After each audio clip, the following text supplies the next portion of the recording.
이 세상을 살아가는 사람들 중에서 어떤 사람들이 가장 복을 많이 받은 사람들일까요?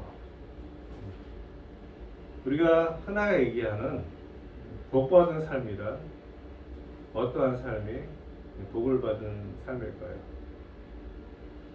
사실 모든 사람들은 복받은 삶을, 복 있는 삶을 살기를 원하죠, 그죠? 복 있는 삶을 살기를 원해요.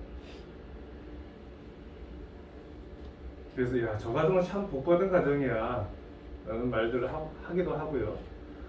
또 그런 가정을 보면은, 그런 사람을 보면은 부러워하기도 하고, 돈을 많이 벌고 싶은 사람은 돈을 많이 번 사람이 복받은 사람이라고 생각할 수 있어요, 그죠? 건강이 연약한 사람들은 건강한 사람들을 보면은 야, 저 사람은 참 복받은 사람이야. 세상의 지위와 명예를 중요하게 생각하는 사람들은요, 세상의 명예와 지위를 얻은 사람들이 복받은 사람이라고 생각할 수 있습니다. 아니 뭐 학벌이 좋다거나 집안이 좋다거나 가진 재산이 많다거나 외모가 뛰어나게 잘 생겼다거나 자녀들이 모두 세상적으로 훌륭하게 잘 자랐다거나 하는 것들로 말미암아서 복받은 사람이라고 이야기할 수 있어요. 사람들은 자신들이 추구하는 그 가치에 따라서 내가 추구하는 가치를 획득하면 복받은 사람이라고 생각을 하죠. 또한 행복할 것이라고 생각을 합니다. 내가 추구하는 가치, 내가 추구하는 가치를 얻었을 적에 나는 행복할 거야, 이렇게 우리는 생각할 수 있어요. 그러나 전혀 그렇지 않습니다. 시영이가 이번에 대학교 들어갔지 않습니까?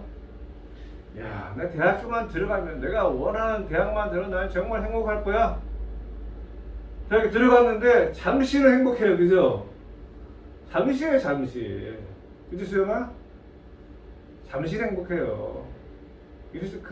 그것이, 나 대학만 합격하면, 내가 원하는 대학만 합격하면 나는 영원히 행복할 거야, 그런 행복은 없어요. 잠시. 그리고 그냥 똑같아. 세상의 것은요, 아무리 내가 가져도 그것을 우리를 행복하게 하고 우리를 복 있는 사람으로 만들어주지 않습니다. 그런데도 사람들은 어리석게도 세상 것을 가지려고 그렇게 애를 쓰는지 모르겠어요. 진정으로 복을 받은 사람들은요, 어떤 사람들이죠? 하나님을 믿는 믿음의 사람들이에요. 이게 진정한 복입니다. 하나님 안에서 믿음으로 살아가는 사람들, 즉 예수 믿는 사람들이 진정으로 복을 받은 사람. 그런데 문제는 뭐냐면요, 우리 예수 믿는 사람들이 이 받은 복을 알지도 못하고 깨닫지도 못하고 그래서 누리지도 못하고 살아가는 게 이게 문제죠. 하나님 안에서 살아가는 삶이 가장 복된 삶일 줄로 믿습니다. 아멘. 할렐루야. 그죠? 우리는 이 믿음으로 살아가는 사람들이에요. 세상의 것을 가져서 내가 행복한 것이 아니라, 세상의 것을 가져서 복 있는 사람이 아니라, 내가 하나님의 자녀로, 하나님의 사람으로, 하나님 안에서 살아가는 것이 나에게 엄청난 복입니다. 감사하면서 하나님 은혜 가운데서 찬양하면서 살아가는 사람들이 진짜 복 있는 사람이죠, 그죠? 제가 어떤 목사님 간증을 들었는데요, 그 목사님 성함을 제가 잊어버렸어요. 그 목사님이 미국에 가서 아주 좋은 대학교, 아주 훌륭한 대학교 나오고 돈을 어마무시하게 많이 벌었어요. 근데 그분이 뭐라고 말씀하시는가요? 자기는 세상의 것을, 세상의 모든 것을 다 가진 행복한 사람이야, 이렇게 고백하는 것이 아니라 세상의 모든 것을 다 가진 쓰레기야, 이렇게 고백하더라고요. 네, 세상의 것을 다 가졌어요. 학벌도 좋고 돈도 정말 어마무시하게, 젊은 나이에, 30대 젊은 나이에 정말 엄청나게 돈을 많아요. 그래서 막 몇 억짜리, 몇십억짜리 그 외제차를 몇 택씩 갖고 다니고 그게 수집하는 게 취미였대요. 남들은 무지무지 부러워하겠죠. 저는 한 달만 있어도 부러워할 것 같은데. 근데 그 사람이 그것 때문에 그렇게 행복하지 못하다는 거예요. 그래서 술과 마약과 그런 데 취해가지고서 사람이 그래요. 그래서 그분 고백대로 나는 세상의 모든 것을 다 가졌는데 쓰레기다. 그렇잖아요. 쓰레기처럼 살아가는 인생들이 참 많습니다. 세상의 것을 다 가져도요, 평안이 없어요. 기쁨이 없어요. 감사와 즐거움이 없고 행복함이 없어요. 어떤 목사님 그렇게 말씀하시더라고. 이건희 회장이 지금 세상 떠났죠, 그죠? 병중에 있을 때 이건희 회장이 좋아. 돈이 아무리 많으면 뭐예요, 그죠? 근데 이분이 나중에 목사님이 되셨어요. 재산을 다 날렸어요. 근데 지금이 가장 행복합니다. 여기 고백하는 그 목사 성함 모르겠는데 그분의 어떤 간증, 또 설교 동영상이 많더라고요. 세상의 것을 가지면 행복할 것 같지만 그렇지 않습니다. 세상의 것을 가지면 가질수록 고민이 많아지고 걱정이 더 생기고, 어떤 분 이런 예를 들더라고요. 접시의 예인데, 접시가 싸면은 떨어뜨려 깨져도 어때요? 그만 내지 뭐, 그죠? 그냥 좀 싸구려. 내 나라의 접시가 세상에서 너무 많이 가졌어. 가치가 엄청 올라갔어. 그럼 어떡하지? 그 접시 깨질까봐? 노실추수하는 거예요. 나라의 접시가 그냥 보잘것없고 형편없을 때는 깨져도 그냥 다시 일어서면 되지 뭐. 다시 이렇게 테이프로 붙여 쓰면 되지. 내가 너무 세상 것을 너무 많이 가지고 너무 높아졌어. 내 나라의 접시 가치가 너무 높아졌어. 그럼 깨질까봐 맨날 전전긍긍, 의심초사, 걱정, 염려, 불안. 그 예를 들어도 정말 맞는 것 같아요. 세상의 사람들은 많이 가질수록 행복할 것 같다고 착각을 하는 거죠. 그렇지 않습니다. 진정한 행복은 하나님 안에서 살아갈 때. 오늘 다윗이 그런 고백을 합니다. 1절 말씀, 1절 말씀 다 같이 합독합시다. 1절 시작. 이는 다윗의 아주한 말이라. 이새의 아들 다윗의 말함이여, 높이 세워진 자, 야곱의 하나님께로부터 기름 부음 받은 자, 이스라엘의 노래 잘하는 자가 말하느라. 다윗은 자신을 말할 때 제일 처음으로 자신에 대해서 뭐라고 말하는가? 이새의 아들 다윗이 말하며, 그죠? 다윗 자신이 이새의 아들이라고 합니다. 이거 틀려요, 맞죠? 다윗은 이새의 아들이에요. 근데 문제는 성경에서 이새의 아들이라고 말할 때 이새의 아들이라는 말의 의미는 다윗은 별 볼일 없는 사람이다, 이런 표현이에요. 아버지 이새가 내가 이새가 너무 훌륭하고 이새가 훌륭해 자랑스러워 그래서 내가 그 자랑스러운 아버지 이새의 아들이야, 이런 표현이 아니고 그냥 무시하는 듯한, 조롱하는 듯한 그런 표현입니다. 그래서 사울이 요나단에게 다윗으로 말미암아 화를 낼 적에도 뭐라고 이야기하는가 하면은 이새의 아들이라고 얘기합니다. 사무엘상 20장 30절 말씀인데, 사울이 요나단에게 화를 내며 그에게 이르되 태영부도한 계주의 수생아, 내가 이새의 아들을 택한 것이 네 수치와 네 어미의 발가벗은 수치 때문에 내가 어찌 알지 못하냐. 다윗을 다윗이라고 이야기하지 않고 이새의 아들이라고 불러요. 무시하는 거거든요. 별 볼일 없는 사람이라는 표현입니다. 아비가일의 남편 나발이 다윗을 비난할 때에도 똑같은 말 합니다. 사무엘상 25장 10절 말씀. 나발이 다윗의 사환들에게 대답하여 이르되 다윗은 누구며 이새의 아들은 누구냐? 무시하는 거거든요. 근데 이새의 아들이 누구야? 그리고 세바가 다윗을 대적해서 난을 일겼을 때, 세바의 난 아시죠? 이새의 아들이라고 합니다. 사무엘하 20장 1절. 마침 거기에 불량배 하나가 있으니 그의 이름은 세바인데 베냐민 사람 비그리의 아들이었더라. 그가 나팔을 불며 이르되 우리는 다윗과 나를 분깃이 없으며 이새의 아들에게서 받을 유산은 우리에게 없도다. 이새의 아들이라는 표현은 그래서 별 볼일 없는 인생이란 뜻이에요. 다윗 자신이 자기 보고 자기가 자기 이새의 아들이라고 이렇게 이야기합니다. 다윗은 왕이었잖아요. 이스라엘 왕이여 이렇게 자기를 드러내는 것이 아니라 이새의 아들이라고 이야기해요. 여기에서의 의미는 뭔가 하면 바로 다윗 자신도 자신이 그런 사람이었다는 것을 인정하는 거예요. 나도 원래 이렇게 형편없고 보잘것없고 별 볼일 없는 그런 사람이었어.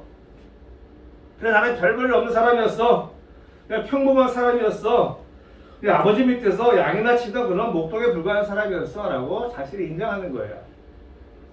이새의 아들이란 표현이. 근데 중요한 건 뭐냐, 그 다음에 다윗이 뭐라고 합니까? 이새의 아들로 끝이 나는 것이 아니라 그가 계속 고백하기를 이새의 아들 다윗이 말하며 하면서 그 이후에 이어진 말씀이 높이 세워진 자, 야곱의 하나님께로부터 기름 부음을 받은 자, 이스라엘의 노래 잘하는 자라고 자신을 소개하고 있지 않습니까? 그죠? 이것은 무슨 말씀인가 하면은 다윗의 삶은 하나님을 만나기 전, 즉 하나님으로부터 기름 부음을 받기 전과 하나님으로부터 기름 부음을 받은 이후의 삶으로 나눠진다는 것이죠. 그래서 기름 부음 받기 전에는 이새의 아들이었는데 기름 부음을 받은 이후에는 어떤 사람이 되었다고요? 높이 세워진 자가 되었다. 하나님으로부터 기름 부음 받아서 높이 세워진 자가 되고 이스라엘 노래 잘하는 자가 되었다라고 자기가 고백하는, 간증하는 거예요. 별 볼 일 없는 사람에서 별 볼 일 있는 사람으로 바뀌었다는 것이죠. 이스라엘 노래 잘하는 자는 물론 다윗이 노래를 잘하고 악기를 잘 연주한 것도 있지만은 하나님을 찬양하는 사람으로 바뀌었다는 것이죠. 시편의 수많은 그 찬송을 다윗이 만들지 않았습니까? 다윗의 삶이 이렇게 변했다는 거예요. 내가 하나님께로부터 기름 부음 받은 이후에 나의 존재 가치가 이런 사람으로 바뀌었다. 별 볼 일 없는 이새의 아들에서 높이 세워진 자, 하나님을 노래하는 자가 바뀌었다는 것이죠. 이것이 우리 크리스찬의 정체성이에요. 할렐루야. 우리 예수 믿는 사람의 정체성, 별 볼 일 없는 사람에서 별 볼 일 있는 사람으로 바뀌었다는 것. 원래 우리들의 본질은 별 볼 일 없는 그런 사람들이었죠. 그죠? 지하 가운데서 죽을 수밖에 없었던 그런 사람들, 영원히 지구로 갈 수밖에 없는 그런 사람들, 지하로 얼룩져서 자기 잘난 맛에 살았던 그런 사람들이에요. 세상 사람들보다 다 자기 잘난 맛에 살아갑니다. 욕심과 이기심에 가득 차서 오직 자기 생각만으로 살아오는 사람들, 그죠? 자기 생각만으로, 세상 생각으로 자신의 마음이 완악하고 강팍하지 모르고 다른 사람과 비교하면서 조금 내가 나은 것 같으면은 우쭐대면서 살던 그런 사람들, 그죠? 다 우리가 그런 이새의 아들 같은 사람들, 별 볼 일 없는 그런 사람들. 그래서 결국은 지하 가운데서 지옥으로 떨어질 수밖에 없었던 그런 사람들. 그런데 이랬던 우리들이 어떻게 됐어요? 다윗처럼 예수님을 믿음으로 말미암아서 기름 부음 받은 자가 돼서 어떤 사람이 되었다고요? 높이 세워진 자가 되었다는 거예요.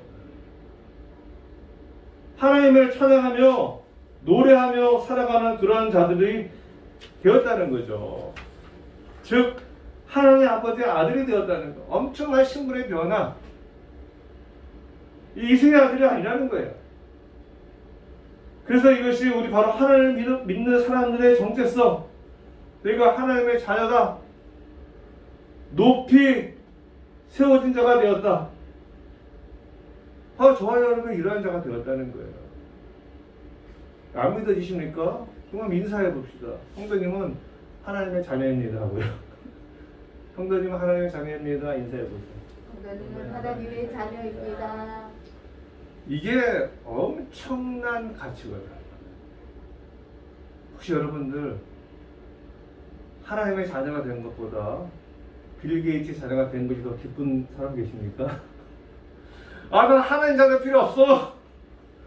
난 그냥 빌 게이츠, 아니 그냥 뭐 이거리 씨 자녀 뭐, 그죠? 아니 거기까지도 안 바래. 우리 부모님이 한 부동산 한 100억만 있어도 야, 이런 부모 밑에 자라서 얼마나 좋았을까? 네, 이거 참 믿음이 뭔지 모르는 사람들이죠. 내가 하나님의 자녀가 된 것은 이 세상 그 무엇과도 바꿀 수가 없는 엄청난 은혜입니다. 세상의 돈이나 명예나 지위나 권력이나 그 어떤 것으로도 바꿀 수 없어요. 못 바꿔요. 하나님 저를 돈을 어마어마하게 주고 세상에 높여준다면 제가 하나님 버리겠습니다. 이런 사람 있어요?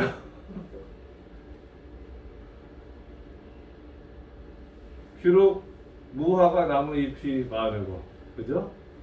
포도 열매가 없어도, 우리의 양이 없어도 난 구원의 하나님을 인하여 즐거워하리라, 그죠? 이게 우리 예수 믿는 사람들의 고백이에요. 하나님 한 분만으로 만족합니다. 다른 것과 비교할 수 없어요. 세상과 어떤 것과 비교할 수 없어요. 하나님과 바꿀 수 없어요. 그래서 밭에 감추인 부하의 비유, 나에게는 모든 걸 다 팔아서 천국을 사지 않습니까? 하나님 나라를 사는 거예요. 세상의 것이 나에게 아무리 많이 있어도 나에게 하나님 없으면 아무런 가치가 없다는 거죠. 근데 문제는 우리가 내가 하나님의 자녀인 것을 내가 알고 있는데, 믿고 있는데, 내 신분의 변화가 일어났는데, 문제는 내가 하나님의 자녀를 알면서도, 나의 엄청난 은혜가 있음을 알면서도, 엄청난 복이 있음을 알면서도 그냥 맹숭맹숭한 거야. 그냥 뭐 감동이 없어. 그래서 하나님을 믿으면서도 여전히 우리는 거지 같은 인생을 살아가는 거야. 세상을 보며 그 찬양 있잖아요, 그죠? 만족함이 없었네 나의 하나님. 뭐 그런 찬양이 날마다 넘쳐나야 되는데 맨날 근심과 걱정과 염려, 돈이 필요하고 우리 자녀가 어떻고 뭐가 어떻고, 그죠? 찬양하는 마음보다는 근심, 걱정, 두려움, 염려로 날마다 사로잡혀 살아가는 우리의 이 믿음 없는 모습들, 사실 믿음이 없는 거거든요. 날마다 감사하며 하나님 한 분만으로 만족합니다. 그래서 우리가 날마다 기도하고 하나님 바라보는 게 필요한 거예요. 이제 저와 여러분의 신분이 바뀌었죠. 이세 아들에서 하나님으로부터 기름 부음 받아 높이 세워진 자. 우리가 이게 우리 정체성이에요. 높이 세워진 자가 되었습니다. 그 다윗이 3절 이렇게 고백합니다. 3절 말씀, 3절 같이 합독 3절 시작. 이스라엘의 하나님이 말씀하시며 이스라엘의 장성이 내게 이르시기를 사람의 공의로 다스리는 자, 하나님의 경외함으로 다스리는 자여. 그래요. 하나님을 믿는 사람들은요, 사람을 공의로 다스리고 하나님을 경외합니다. 즉 간단하게 말씀드리면 믿음의 자녀들은요, 하나님의 말씀에 따라서 살아가는 사람들, 하나님을 경외하면서 그들의 날마다 삶의 가운데서 이 마음이, 이 생각이 있는 거예요. 하나님을 믿는 사람들과 하나님을 믿지 않는 사람들의 가장 큰 차이는 뭔가 하면 그의 삶의 기준이 어디에 있느냐? 나의 삶의 기준이 세상에 있느냐? 하나님의 말씀에 있느냐? 세상 사람들은요, 하나님의 말씀을 그들의 삶의 기준으로 삼지 않잖아요. 그죠? 자기들의 기준이 다 있어요. 그래서 혼탁하고 어지러워요. 기준이 다 다르니까요.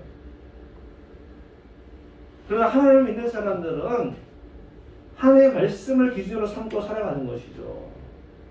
그래서 공의로 살아가고 하나님을 경외하며 살아갑니다. 하나님의 말씀대로 살아가는 사람들은 항상 이렇게 살아갈 수밖에 없고 이렇게 살려고 애쓰고 노력하고 몸부림칩니다. 이게 아주 본질이죠. 하나님이 없는 사람들은요, 이런 마음이 없어요. 근데 교회 안에도 하나님 믿는다고 하는데 여전히 그의 마음과 생각을 다스리고 주장하고 그 생각과 마음의 기준이 되는 것은 세상의 경우들이 얼마나 많이 있는지 몰라요. 세상이 그게 기준이에요. 내가 하고 싶은 대로, 내가 원하는 대로, 세상이 바라는 대로.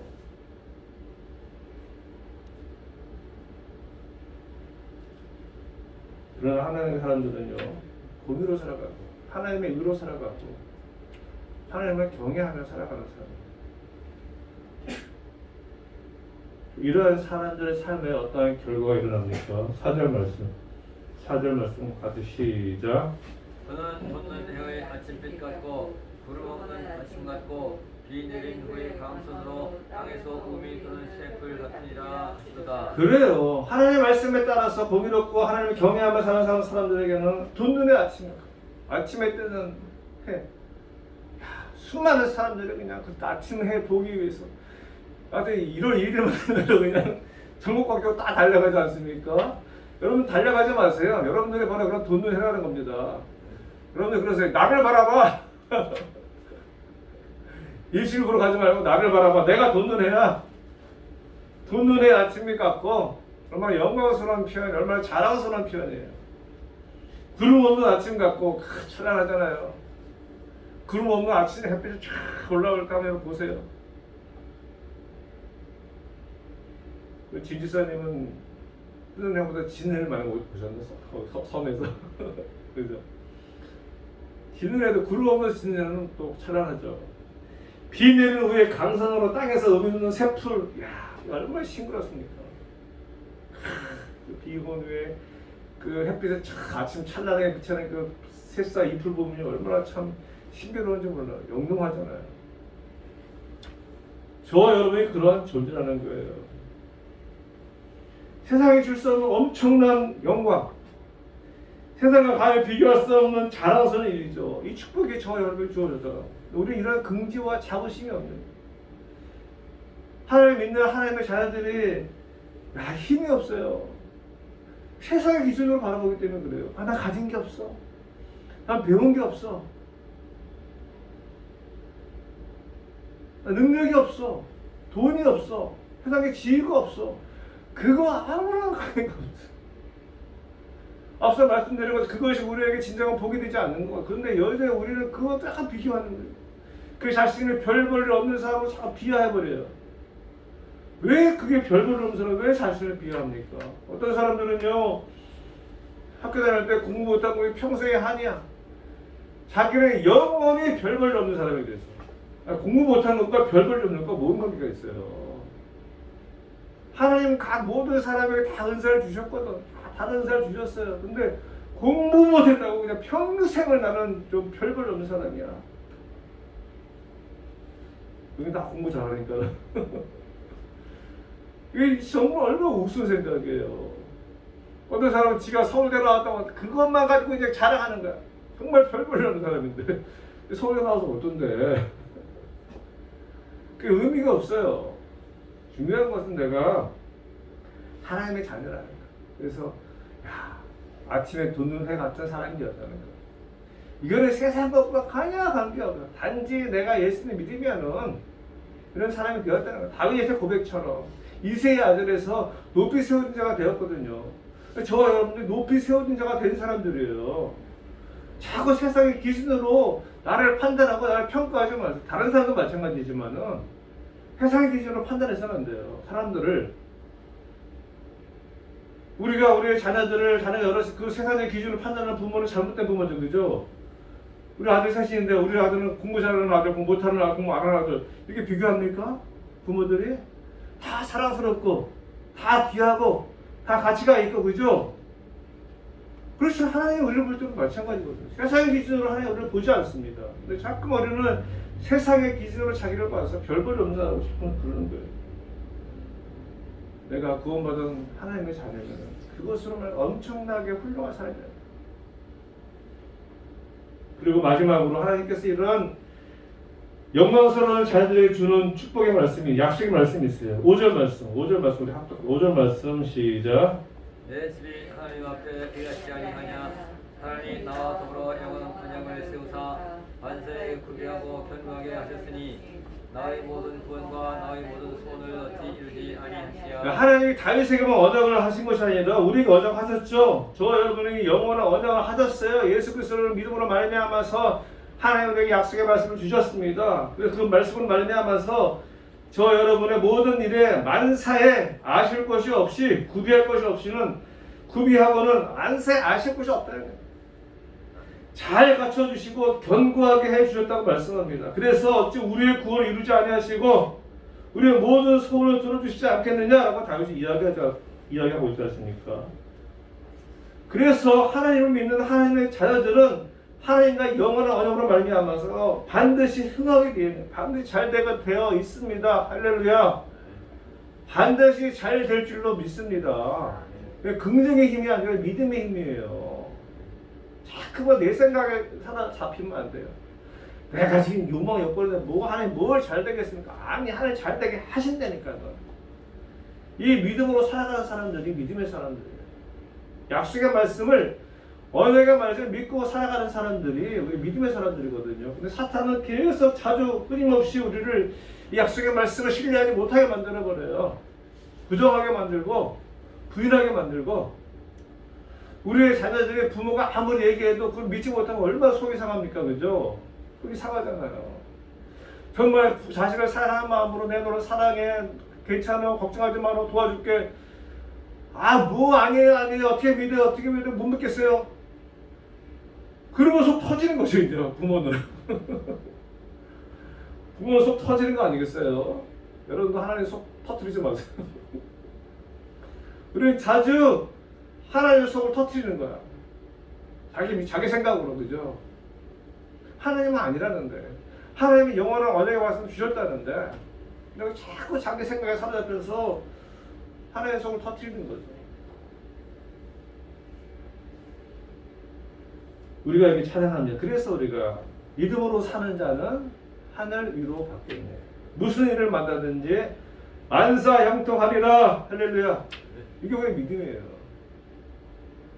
뭐 무슨 일을 만나든지 만사 형통 안 하던데 한다니까요. 근데 이것이 자기 기준으로 만사 형통을 이야기해서 그런 거예요. 자기 생각으로. 왜 자기 생각으로 되는 것이 만사 형통이라고 오해하는지 모르겠어요. 하나님은 우리 생각대로 만사 형통하게 하시지 않으십니다. 하나님의 뜻대로 만사 형통하게 하시는 거예요. 이게 믿음이거든요. 하나님의 뜻대로 만사 형통하게 될 줄로 믿습니다. 이게 진정한 믿음인데 하나님 내 뜻대로 만사 형통하게 해주세요. 그건 믿음이 아니죠. 하나님을 이용하는 거죠. 하나님이 무슨 도끼의 방망입니까? 우리는 자꾸 그 생각 때문에 만사 형통하지 않는다고 생각하는 거예요. 그리고 악한 사람의 결론 6절로 7절 말씀 6절 7절 한번 같이 보겠습니다. 6절로 7절 시작. 그러나 사악한 자는 다 내어질 가시나무 같으니 이는 손으로 잡을 수 없음이로다. 이것들을 만지는 자는 철과 창자를 가져야 하리니 그것들이 당장에 불살리리로다 하리라. 네, 사악한 자의 마지막, 악한 자의 결말, 다 내버려질 가시나무 같아. 가시나무 찌르고 다른 사람 아프게 하고 힘들게 하고, 그죠? 손으로 잡을 수 없어요. 그래서 철과 창자로 잘라서 불살리리로다. 악한 자의 결말을 이야기하고 있습니다. 예수 믿지 않는 사람들의 모습이기도 하고요. 그래서 우리가 이렇게 악한 자가 되지 않은 것이 얼마나 감사한지 몰라요. 다윗이 이것을 고백하고 있는 거예요. 그러니까 이새의 아들이었는데 내가 하나님으로부터 그 기름을 부음을 받아가지고 높이 세워진 자가 되어서 하나님을 찬양해만 사는 자가 되었습니다. 공의로 다스리고 하나님의 경향으로 다스립니다. 하나님이 나에게 이러한 놀라운 약속의 말씀을 주셨습니다. 영원히 변치 않을 겁니다. 다윗은 마지막 말이라고 이야기하고 있지 않습니까? 다윗도 엄청난 고난을 경험한 사람이죠. 그죠? 다윗이 엄청난 고난을 당했던 사람이에요. 하지만 다윗은 이 언약의 약속의 말씀을 믿었어요. 고난 가운데서도. 그래서 결국 다윗을 통해서 예수님이 이 땅에 오시지 않습니까? 우리의 결국, 여러분의 결국은 천국이고 여러분의 결국은 해피엔딩으로 끝날 줄로 믿습니다. 걱정하지 마세요. 하나님, 나의 아버지가 되신 하나님, 나를 사랑하시고 나에게 힘을 주시고 나를 구원하시는 그 하나님을 내가 믿습니다. 이 믿음으로 살아가는 저 여러분 되시기를 간절히 소원합니다.